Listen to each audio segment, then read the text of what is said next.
Alhamdulillah ada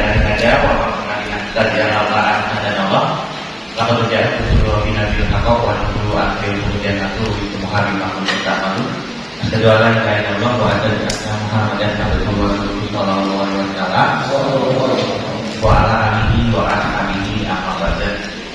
Pertama kita syukur pada Allah Subhanahu wa taala yang mana pada kesempatan kali ini kita masih bisa berkumpul bersama untuk belajar teknik counseling. Maka sifat-sifat yang Allah berikan terdapat syukur alhamdulillah rabbil alamin. Untuk para agama tidak lupa terdapat syukur alhamdulillah jazakumullah khairan. Dan juga untuk Bapak Ibu Bapak semua yang ada di sini terdapat syukur alhamdulillah jazakumullah khairan. Baik, sudah siap betul?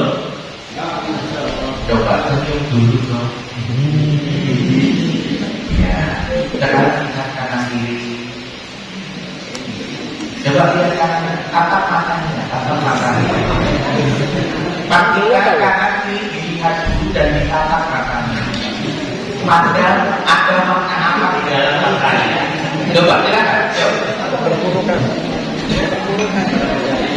Oke, sekarang berjabat tangan dengan kakinya. Lihat matanya dan wajahnya.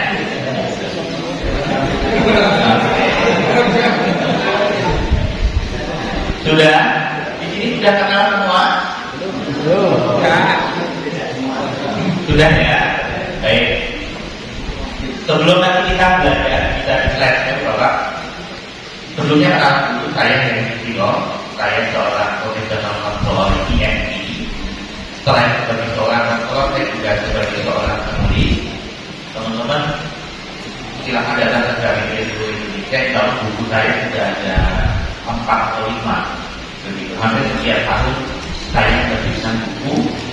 Dan tahun ini saya juga menerbitkan buku lagi yang berjudul Personal Branding Now. Jadi lebih ke pengalaman saya bagaimana membangun personal branding mulai dari nol dan bukan siapa-siapa. Saya juga bukan anak orang terkenal dan bukan juga anak pejabat, tapi kemudian mulai naik dan mulai bisa berkarir menjadi seorang public speaker.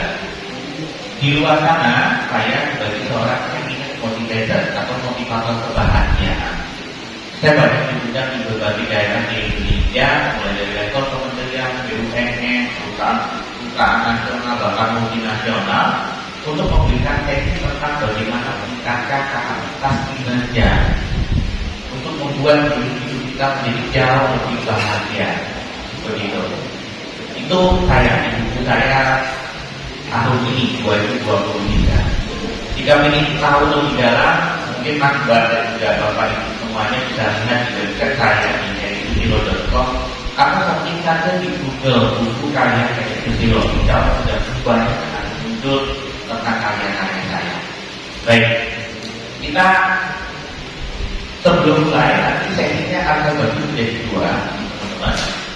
Sesi pertama nanti kita akan banyak bicara tentang konsep dulu, konsep fundamental tentang konseling.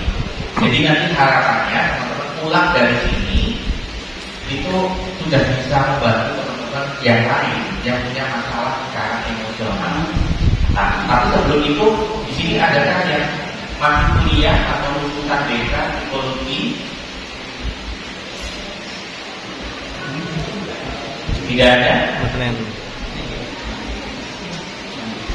Adakah lulusan atau masih kuliah BK? Tidak ada. Tidak ada ya. Baik. Jika tidak ada, coba angkat tangannya dulu. Diangkat tangannya dulu. Ya. Lambaikan tangan. Ambil nafas dalam. Letakkan di dada. Oke. Sekarang tidak tutup telinga. Oke, baik. Sekarang katakan ke saya, wahai diriku, wahai diriku, wahai diriku, wahai diriku, yang tenang ya, yang tenang ya. Aku tahu, kamu gak bebas dari masalah. Kamu gak bebas dari masalah. Mungkin ada masalah yang besar. Mungkin ada masalah yang besar. Tapi kamu bangga. Tapi kamu bangga. Wahai diriku, wahai diriku, yang tenang ya, yang tenang ya. Apapun yang terjadi, apapun yang terjadi dalam dirimu, dalam dirimu. Aku sayang kamu. Aku sayang kamu. Walaupun ada orang yang benci kamu, nggak sayang kamu, tinggalin kamu, tenang ya, hidupku bahagia. Hari ini aku mencoba untuk menerima apapun yang ada dalam diriku, yang selanjutnya akan aku ubah ke arah yang lebih baik. Bodoh amat. Memang gue pikirin masalah yang selama ini melemahkan diriku. Aku serahkan pada Allah. Karena aku percaya Allah bersama rasakan hambanya. Hari ini aku mulai berpasangan yang baik. Oke, angkat tangannya keduanya. Sekarang diberikan seperti ini. Baik, undang ya. Apa ini? Lengan. Oke, sekarang tidur dulu. Oke, kalau ada yang jarang dipeluk gitu kan ya. Baik, tidur terus lagi. Ibu, aku sayang kamu. Sayang banget. Maafin aku. Jika selama ini aku melepaskan diri. Hari ini dengan senyumku, dengan semangatku, dengan ketenanganku, dengan keimananku pada Allah, aku akan menjaga diri ini sepenuhnya. Karena Allah telah mempercayakan tubuh ini, jiwa ini, dan pikiran ini padamu. Akan aku jaga hal-hal yang melemahkan diriku. Bodoh amat. Memang berpikir. Aku tenang, semangat, siap untuk belajar. Dikatakan letakkan di bawah mata dua-duanya, diketuk telinga. Oke, diketuk-ketuk seperti ini. Untuk dikatakan aku, wahai mataku, aku tahu. Biasanya kamu mudah ngantuk kan? Aku tahu kok. Mataku. Hari ini kita akan belajar ilmu baru. Siap ya. Jangan wahai mataku. Jangan ngantuk ya. Percaya pada kamu. Kalau kamu semangat, maka ini akan terjaga. Oke, sekarang jadi mata. Oke, wahai otakku, mungkin atau bisa jadi atau kadang-kadang lelet.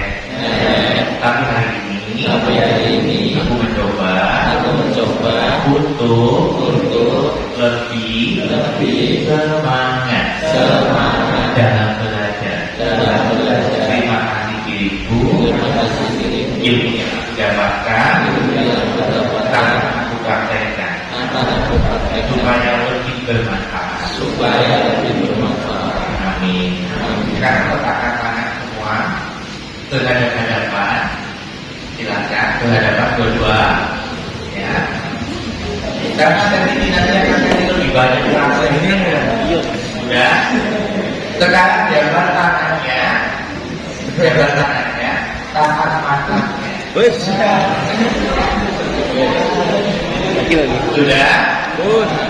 Oke.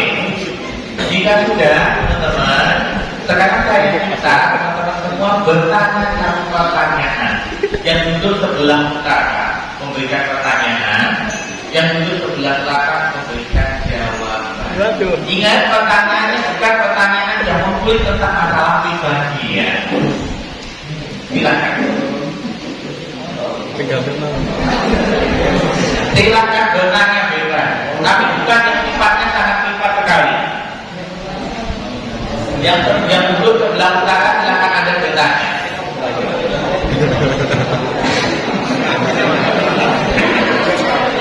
Sehat mas.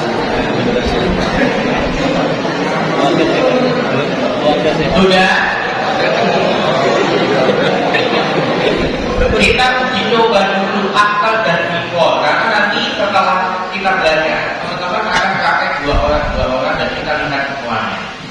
Ya, jangan memberikan pertanyaan-pertanyaan. Ketika saat ini saya minta teman-teman bertanya, bingung nggak pertanyaan apa? Ada yang bingung, ada yang enggak. Betul ya?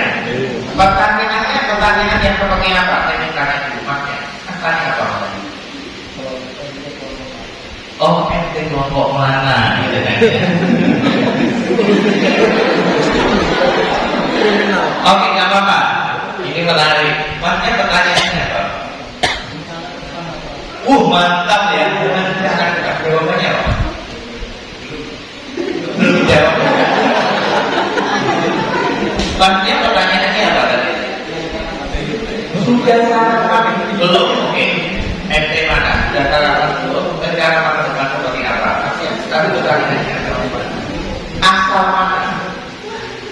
Pertanyaannya apa?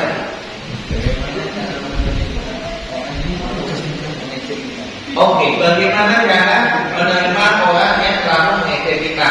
Berat banget ini ya. Mana pertanyaannya apa? Dari mana? Oke, saya tanya babnya dulu. Babnya yang ini. Tadi apa? Nama lengkap. Kapan pula? Oke, babnya. Bagaimana menjadikan diri ini lebih kuat? Oke, habis tugas mau kemana lagi ya? Oke, baik. Selanjutnya saya berikan kesempatan untuk memberikan jawaban. Silakan. Ada yang pertanyaannya sangat sulit, gitu kan ya? Silakan dijawab dulu. Dijawab ya? Ini kan tadi. Yang gimana? Ambil snack. Oke, cukup. Sekarang dibalik, yang tadi memberikan jawaban, sekarang memberikan pertanyaan.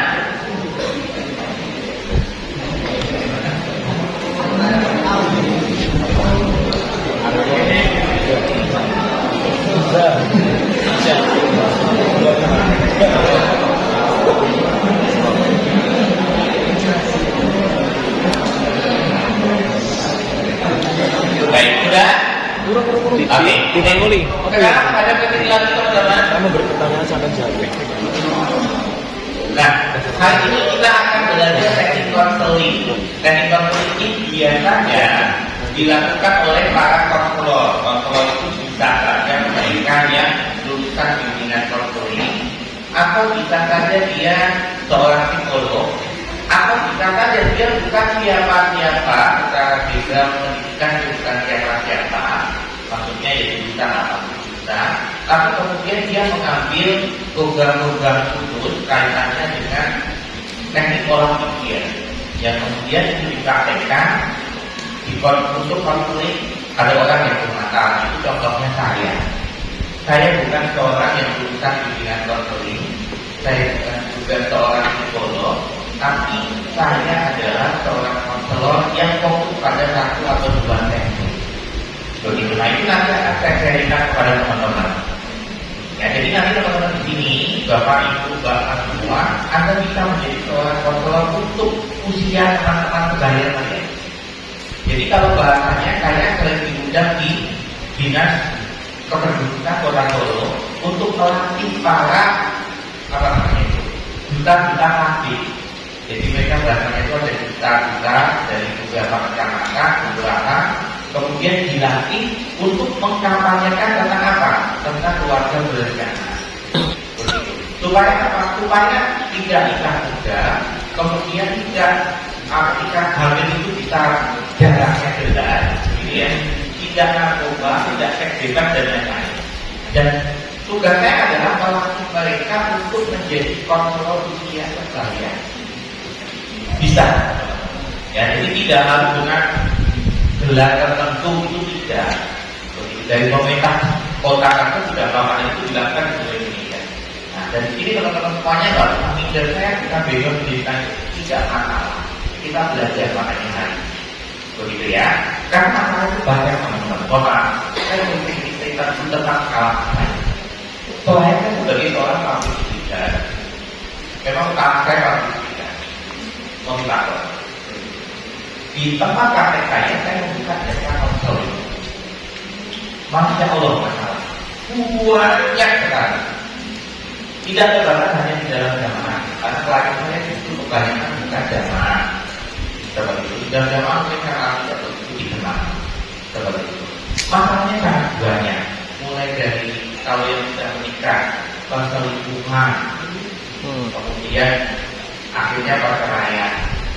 Maka saya ada program yang namanya konseling keluarga bahagia. Hari-hari ya kan menghadapi orang yang kabur.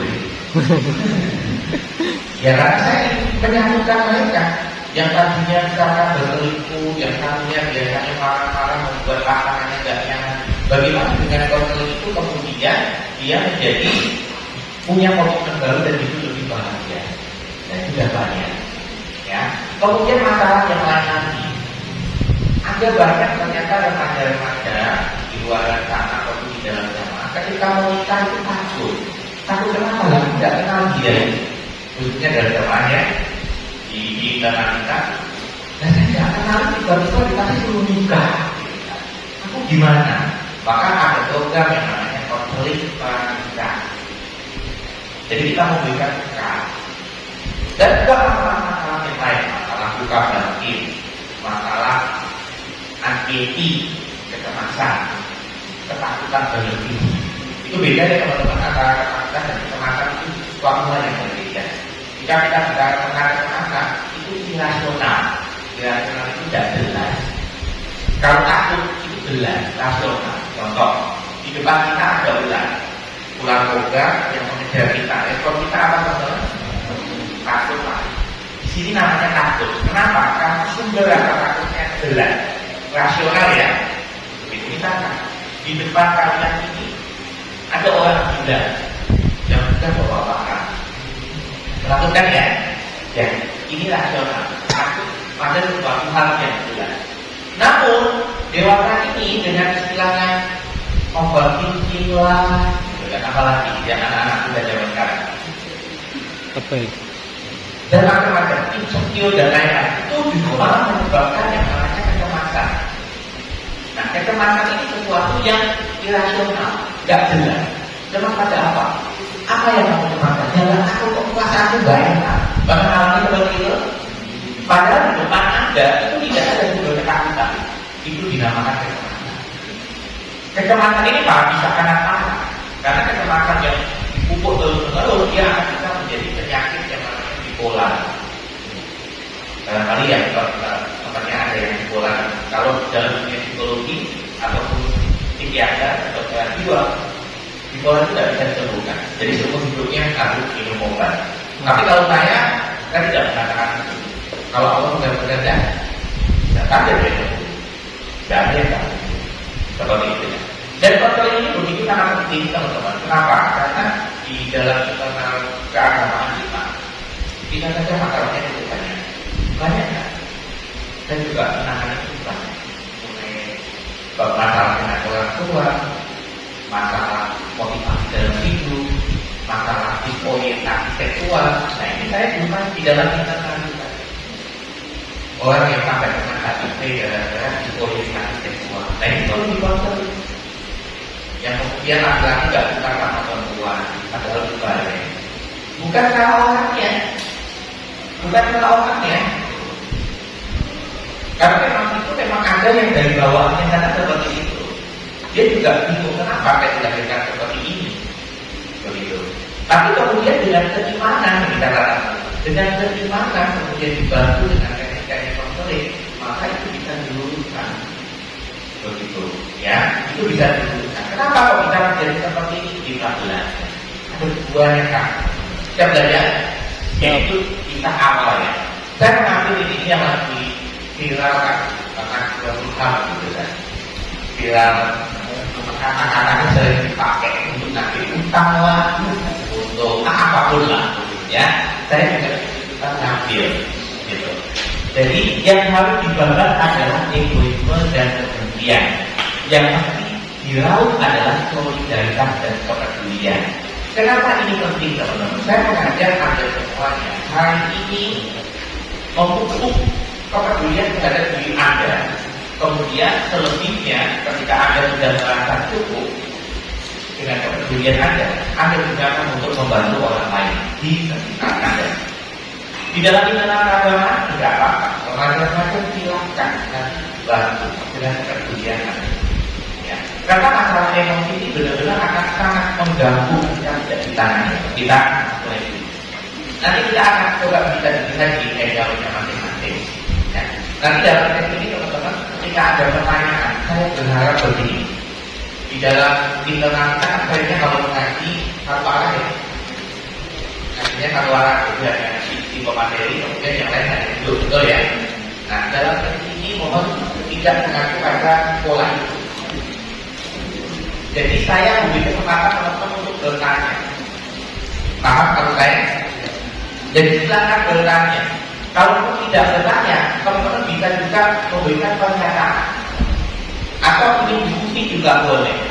Bisa juga studi kasus, begitu ya. Jadi silakan aktif. Itu pesan saya.